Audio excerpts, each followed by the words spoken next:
Assalamu alaikum everyone. How are you guys? So we are here with our part 4 of performance appraisal and management, and this part addresses appraisal trainings and issues related with the various written problems, writing errors. So this is very short part of our today's lecture. So let's start.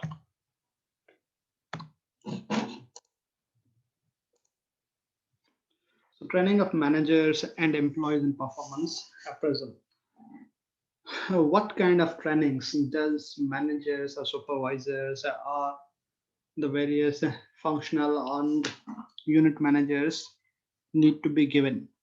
It is the main core duty of the HR department to ensure that the rating problems don't occur, rating issues don't occur, and organization gets the accurate picture of the organizational performance and employee performance, because employee performance ultimately depends on the basic appraisal that is being carried out by the unit managers or your immediate supervisors or immediate bosses.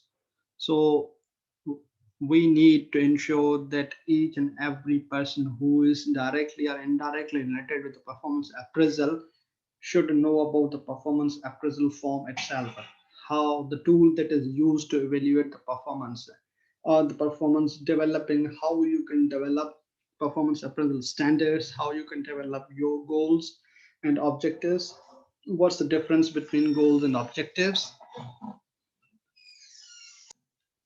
Yes, so appraisal process and timing. You need to train your employees about the appraisal process. What are the various steps involved in appraising the employee's performance and the timing?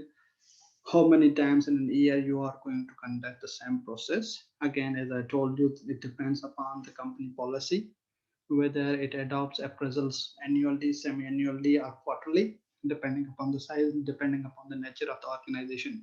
If it's a sales organization, sales companies usually keep a record of targets, sales volume, sales units produced and sold on monthly and weekly basis. Therefore, they can also have short-term and long-term goals. So again, it depends upon the company policy and company nature of the company or the work. Then second point that comes into mind about training the managers and employees in performance appraisal is the performance criteria or the job standards, how you can develop the performance criteria for yourself, because it is the job of the managers and employees who actually sit together and devise a mechanism or develop the performance standards on which they are going to be scaled, on which they are going to be judged.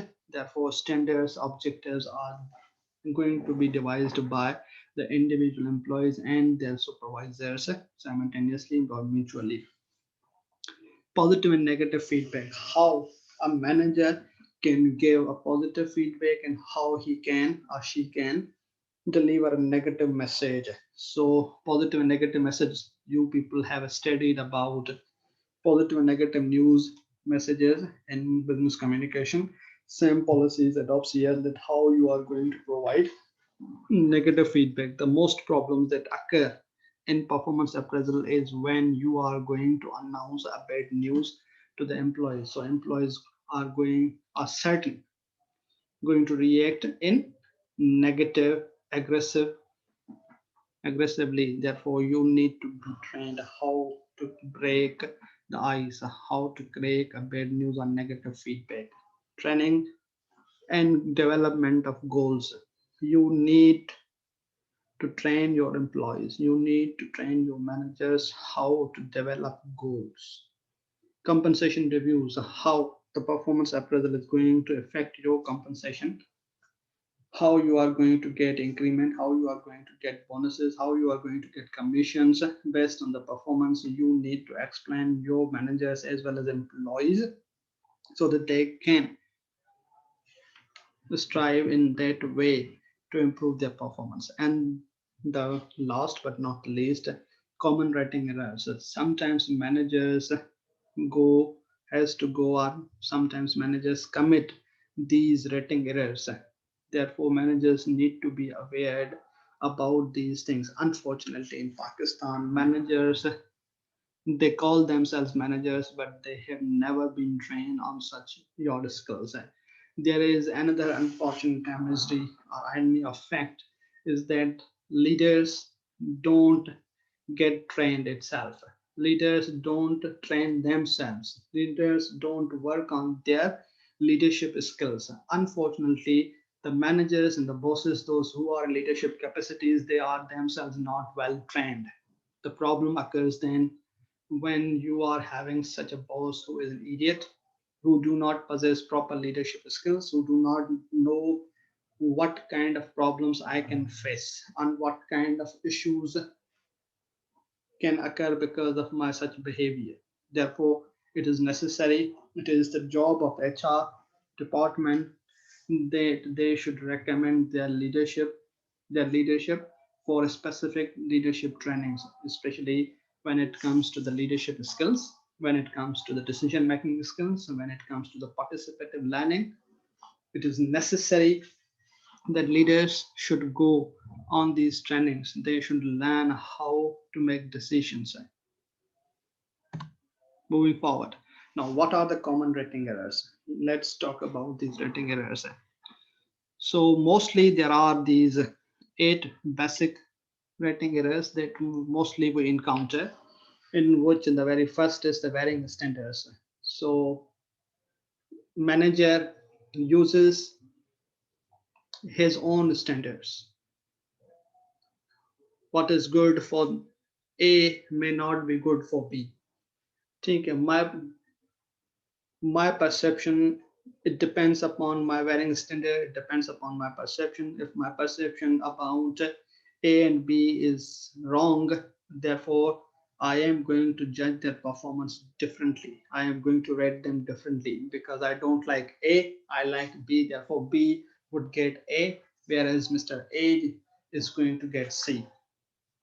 This is what happens in the organizations, mostly because of your personal issues, most of the time because of your personal grudge, your conflict of interest. You actually punish your employees, you actually rate employees at a varying standards. Sometimes it happens if the gender is involved, if the manager is biased, if the manager has some sexual intentions, they actually have different varying standards. They rate the same employees, same kind of performance. If there is a female, the female is going to get good reward, whereas if there is a man, the man is going to be rated for the same type of performance, but at a lower grade, at a lower increment, at a lower grading or scaling. Therefore, we usually have these kinds of problems. Okay, then we have recency or primacy effect. If I have recently achieved something, or I have recently had committed a blunder, and because of that recency effect, my overall yearly performance gets affected. Timing of the information affects the rating. So if I am going to be rated tomorrow or next week, and I have committed something very unfortunate, and because of this thing, I am going to be rated wrongly, and my yearly contribution towards company, my yearly success so far, my yearly achievements so far are being ignored and neglected. So timing of the information also affects the rating. Then we have central tendency, leniency, and strictness. Okay, there are three kinds of bosses. There are those who are left skewed, there are those who are right skewed, and there are those who believe in central tendency. They believe at center. There are some teachers, there are some bosses who actually rate their employees, rate their students with C grade or F grades. And I guess you know the person who usually does such kind of rating in Sukkur IBA.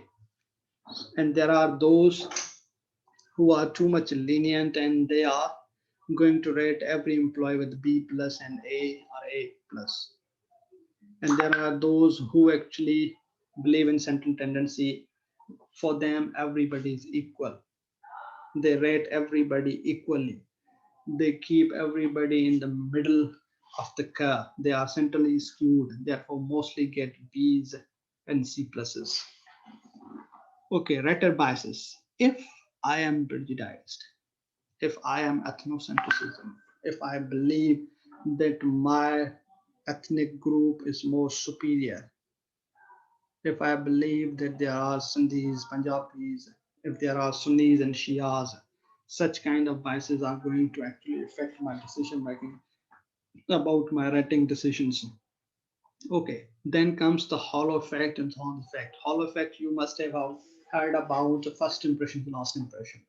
If I came and I actually made such kind of a decision that actually mesmerized everybody. Everybody was very happy. Therefore, that impression, that my first impression, will remain in the mind of my bosses forever. They will keep me in good books forever. This is referred as hollow effect. And the Horn's effect is the contrary, is the opposite of hollow effect. That if my first impression was wrong, I did something really bad in my first since I was learning, and that effect kept on the mind of my bosses. And despite of so much learning, despite of achieving so much success, for my manager, for my boss, I am that stupid first day novice who came in the company and made such a blunder on his very first day. So this is hollow effect and horn effect. Contrast error. We actually what do the writers what they do, they actually contrast employees with each other. They compare A employee with B employee. There shouldn't be a comparison between the employees. The comparison should be with the standards. You have to compare the performance of an employee with performance standards, not with other people. That A is performing such success and B is actually not performing like him, therefore his performance is wrong. No, you have to keep things because everybody has a different job. Everybody does different jobs. If A's job was easy this time, so it's not necessary that B would be performing the same difficult job next year as well. So yeah, performance standards should be measured. Similar to me, different to me. Raters or managers actually compare employees with themselves. This person is actually behaved like me. He is more like me. He is my younger version. He's a younger version of Masroor is Soomro. So you cannot do this thing. This is wrong. Similar to me and different from me. Sampling error. You get the information that was insufficient, inaccurate to actually predict the information, actually predict the behavior of the performance of any employee. Moving forward, appraisal interview hints. Okay, when I am talking about appraisal interview, these are the interviews when manager and employee sits together and they actually give feedback to their employees. Therefore, before going for such an interview, there are some do's and don'ts that manager has to keep in their minds. What are the do's? Prepare before the interview. You are the boss, you need to prepare. If it's a bad news, you need to prepare yourself how you are going to break the bad news. Focus on objective performance. Try to be focused over the objectives, over the standards. Be specific about writing and feedback. To the point, detailed but to the point, specific. You are not going to explain every action of yours. You are there to only give him feedback where he and she needs to improve himself or herself. Develop future improvement plans. Try to suggest him or give him suggestions where he or she can improve. What are the improvement areas where he or she can develop? Reinforce employee success. Always talk positive. Always ensure. Always talk about what employee has achieved instead of talking only about negatives. What do not talk. Don't talk too much. You are a boss. You don't need to talk too much. You are not there to lecture the employees. Focus your focus entirely. You do not keep on talking about negatives of the employees. Don't reiterate the same thing again and again. Think that employee always has to agree. It's not necessary that employees is going to agree all the time. They can burst. And generally, we have seen when we actually give you results of your papers, especially midterms, and we have seen that most of you always disagree, that you have been underrated, you have been given less marks. Nobody is agree. Even if I am, there are certain students, if I give them 18 or 19, even though they will come and ask for more. Since see, you can give me this and this and this. So you cannot make everybody happy. Do not think that everybody will be happy. Compare employees with other employees, especially when you are there in an interview. You are discussing the feedback. You are giving feedback. Do not compare one employee with another employee. You will have some problem. Feedback is a system. There are components of the feedback. There are three components. You need to develop such a system whereby employees should be given feedback. There should be a system that actually keeps on updating employees. You are closer to the deadlines. How what you are doing is right or wrong. There should be a mechanism that actually helps the employee improve the performance. You need to have the data on actions. What were the various? You need to keep a log of activities and events that are occurring, that are being performed by the employee. You need to have data on actions. What kind of actions was taken by the employee previously, and keep them and study them as case studies. And it should be an example for the next year, for the next new people. Evaluate the data. Evaluate what were the mistakes that this employee made and what should not be done or reiterated again in future. Actions based on evaluation. You suggest, try to find out single loop learning and double loop learning. You might have studied in organizational behavior, performance management system. Overall, this slide is going to conclude your overall chapter. I guess this is our second last slide that talks about conclusion. The most effective performance management system includes, it should be consistent with organizational strategic mission. Those strategies need to be aligned with the divisional, departmental, and functional strategies. And functional strategies should be further divided in individual tasks, duties, and responsibilities. And those duties should be aligned with the goals and objectives of individual.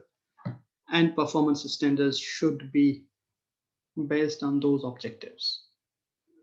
The second point is beneficial as a development tool. The appraisals are used for the future development. You can use this data for succession planning. You can use this data for identifying intellectual capital so that organization can leverage that intellectual capital in future.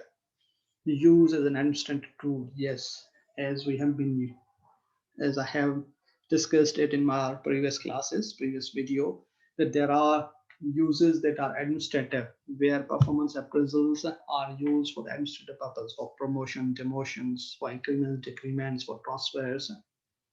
It is a best tool, best instrument to defend against any legal prosecution against the company. It is the justification that actually helps you against any legal proceedings that is being carried out. Therefore, it is also a document that actually saves and defends the organization.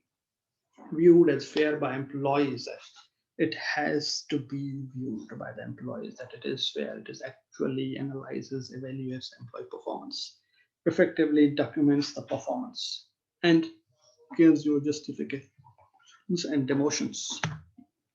Okay, the last slide is actually talks about the global parameters, global perspectives, that how performance appraisals varies from one culture to another culture. What are the various differences? So uncommon for managers in other cultures to rate employees or to give direct feedback. There are certain cultures where there is no such system where direct feedback is given or received. Employees don't get rated, or sometimes in some cultures it is considered even taboo to rate your subordinates. And there are certain organizations, there is certain countries or cultures in which younger subordinates do not engage in joint discussions with your superiors due to the high respect and authority and age. Therefore, especially when we are talking about China and Japan, they have this culture, the Asian Pacific Rim. All the countries that come in Asia Pacific Rim, they have this culture of actually praising and respecting others. You cannot question the authority of your senior. Criticism from supervisors is viewed as personally devastating rather than as useful feedback. Okay, these Chinese and Japanese or Asia Pacific countries actually have this culture of not giving criticism. They don't even scold, they don't even give suggestions openly in public to any employees.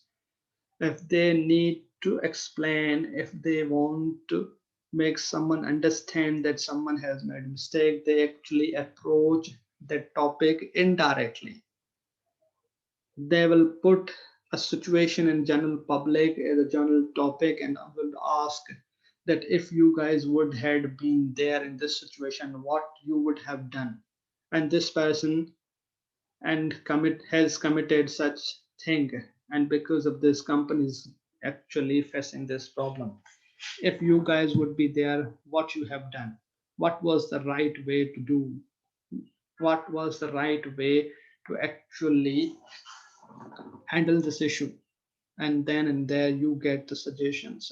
And the person who has done something wrong was not told that you have done wrong, but he was actually realized that they have done something wrong. Thank you very much, guys. With this chapter ends. I hope everything is explained very nicely. If you guys are going to have some problems, if you guys are going to have some questions, you can ask me at any time. I'm just a call away, or you can put any question in the comment session, or you can also comment on your LMS. I will be there to discuss your queries. Till then, bye bye, Allah Hafiz. We shall be meeting with our new chapter next week. Till then, take care of your good self and take care of your parents. Allah Hafiz.